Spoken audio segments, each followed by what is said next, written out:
వాక్యం తీస్తే కరెక్ట్గా అదే మాట. మనుషులు పెట్టు నిందకు భయపడకు అన్నాడు. ఉన్నాడా లేడా? ఇన్ని పేజీలు ఉంటే, ఇన్ని మాటలు ఉంటే, నేను ప్రార్థన చేసి ఒక్క ముక్క నాతో మాట్లాడని ఓపెన్ చేస్తే ఆ మాట కరెక్ట్గా నా దృష్టి, నేను ఓపెన్ చేశాడు చూడు, ఆ దృష్టి అక్కడికి పోయింది.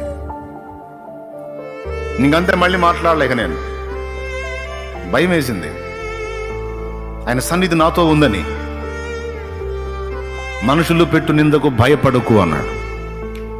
తప్మన్ మూసిగా స్తోత్రం చెప్తా కూర్చున్నా. హల్లెలూయా.